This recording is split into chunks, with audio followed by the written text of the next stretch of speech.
Hi friends, welcome to Kamadhenu Akshayam. நம்ம இன்றைக்கி பார்க்க போகிறது சூப்பரான ரெசிபி. எப்படி பண்ணுறதுன்னு பார்க்கலாங்க.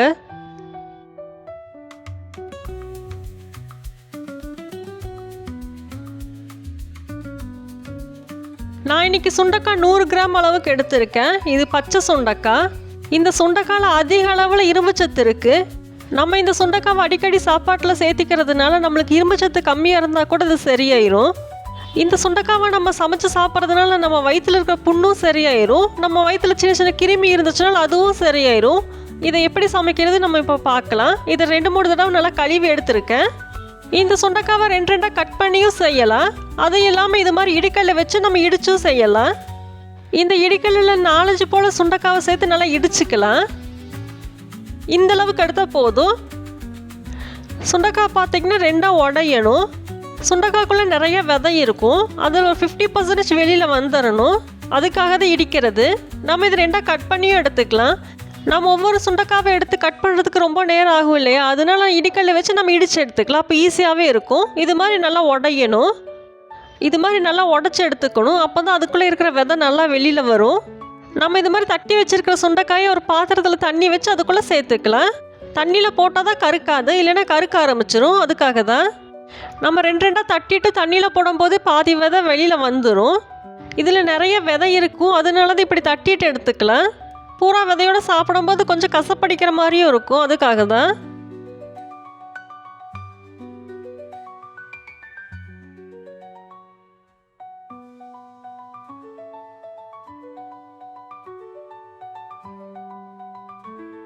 இதே மாதிரி எல்லா சுண்டைக்காயும் தட்டிட்டு காமிக்கிறேன். இப்போ பாருங்கள், எல்லா சுண்டைக்காயும் தட்டி வச்சுருக்கேன். இந்த தட்டி வச்சுருக்கிற சுண்டைக்காயும் 2-3 தடவை நல்லா கழுவி எடுத்துக்கலாம். இப்படி 2-3 தடவை அலசும் போது விதை பாதி வெளியில் வந்துடும்.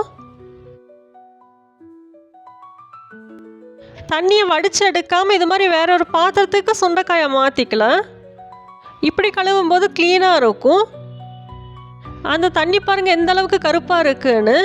நம்ம ஒரு காயை கட் பண்ணும்போது அது கருக்குதுன்னா அதில் அதிக அளவு இரும்புச்சத்து இருக்குதுன்னு அர்த்தம்.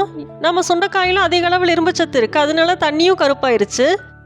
நான் இந்த சுண்டைக்காயை 2-3 தடவை நல்லா கழுவி எடுத்து வச்சுருக்கேன். இனி நம்ம செய்ய ஆரம்பிக்க வேண்டியது தான். இதுக்கு கடாயில் 1 டேபிள் ஸ்பூன் எண்ணெய் விட்டுருக்கேன். இது சன்ஃப்ளவர் ஆயில் தான். இதுக்கு பதிலாக நம்ம நல்லெண்ணெய் கூட சேர்த்துக்கலாம். எண்ணெய் நல்லா சூடாயிடுச்சு. 1/4 டீஸ்பூன் கடுகுளுந்தம் பருப்பு சேர்த்துக்கலாம். இப்போ தாளிக்கிறதுக்கு தேவையான பொருட்கள் பார்த்துடலாம். பொடியாக கட் பண்ணி வச்சுருக்க வெங்காயம் கொஞ்சம் எடுத்திருக்கேன். ஒரே ஒரு வரமிளகா 2 கிள்ளி வச்சுருக்கேன். கொஞ்சமாக கருவேப்பிலை எடுத்திருக்கேன். இது இப்போ தாளித்து விட்டுறலாம். வெங்காயம் நல்லா வதங்கி வரட்டும். நல்லா கண்ணாடி பதத்துக்கு வரட்டும். வெங்காயம் வதங்கிருச்சு. இப்போ தக்காளி சேர்த்துக்கலாம். மீடியம் சைஸை விட சின்னதாக ஒரு தக்காளி எடுத்திருக்கேன். இதை சேர்த்துட்டு வதக்கி விட்டுறலாம். இந்த டிஷ் செய்கிறது ரொம்ப ஈஸி தான். ஆனால் இதோட பெனிஃபிட்ஸ் பார்த்திங்கன்னா சொல்ல முடியாத அளவுக்கு நம்மளுக்கு கிடைக்கும். வெயில் காலத்தில் சீக்கிரமாக சில பேர்த்துக்கு வயிறு புண்ணாயிரும். அப்போ இந்த சுண்டைக்காயை நம்ம சமைச்சு சாப்பிடும்போது வயிற்று புண்ணு சீக்கிரமாகவே ஆறிடும். தக்காளி நல்லா வதங்கிருச்சு. இப்போ இது கூட 1/2 டீஸ்பூனுக்கு தனியாத்தூள் சேர்த்துக்கலாம். தனியாத்தூள் சேர்த்துட்டு பச்சை வாசம் போகிற வரைக்கும் வதக்கி விட்டுறலாம். நான் இன்றைக்கி வயிறு புண்ணு சீக்கிரமாக ஆறுறதுக்காக இந்த டிஷ் செஞ்சுருக்கேன். அதனால அதிகமாக காரம் சேர்த்துக்கல. ஒரே ஒரு வரமிளகா தான் சேர்த்துருக்கேன். இந்த காரமே சரியாக தான் இருக்கும். ஒருவேளை உங்களுக்கு வயிற்றில் புண்ணு எதுவும் இல்லைன்னா நம்ம கொஞ்சமாக காரம் கூட சேர்த்துக்கலாம். தனியாத்தூளோட பச்சை வாசம் போயிடுச்சு. இப்போ நம்ம சுண்டைக்காவை சேர்த்துக்கலாம்.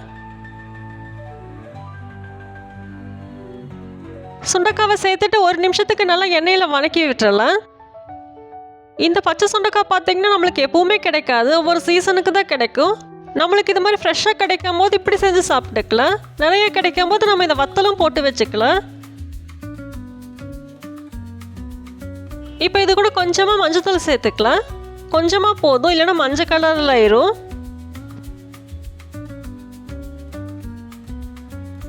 இப்போ சுண்டைக்காவுக்கு தேவையான அளவுக்கு தண்ணி சேர்த்துக்கலாம். சுண்டைக்காய் மூழ்கிற அளவுக்கு சேர்த்துனா சரியாக இருக்கும். ஃப்ரெஷ்ஷான சுண்டைக்கான சீக்கிரமாகவே வெந்துடும்.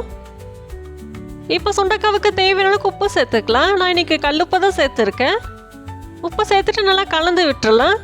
கலந்து விட்டுட்டு மூடி வைக்க வேண்டியது தான். தண்ணி நல்லா கொதிச்சதுக்கப்புறமா மூடி வச்சிட்டோம்னா சீக்கிரமாக வெந்துடும். ஒரு 5 நிமிஷம் போலயே வெந்துடும். ஸ்டவ் மீடியம் ஃப்ளேம்லேயே இருக்கட்டும்.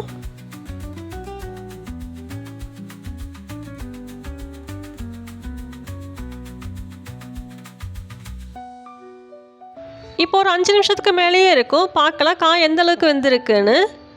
காய் நல்லாவே வெந்துருச்சு. கொஞ்சமாக தண்ணி இருக்குது. நம்ம இது சைட் டிஷ்ஷாக தான் சாப்பிட போகிறோம். அதனால் தண்ணி இருக்க வேண்டாம். 2 நிமிஷத்துக்கு நல்லா வணக்கி விட்டோம்னா தண்ணி வற்றிடும்.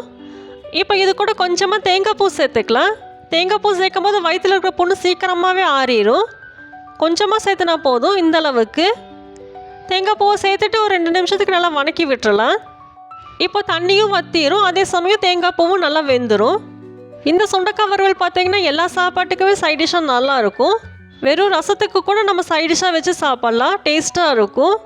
நம்ம இப்படி செஞ்சு சாப்பிடும்போது வயிற்றில் இருக்க புண்ணும் சீக்கிரமாக ஆறிடும்.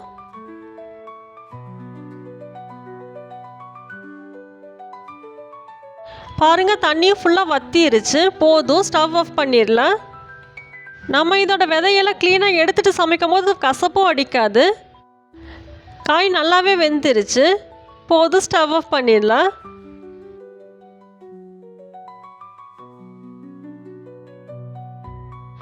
நம்ம சுண்டக்காய் வறுவல் சூப்பராக ரெடி ஆயிடுச்சு. நீங்களும் இதே மாதிரி செஞ்சு சாப்பிட்டு பாருங்கள்.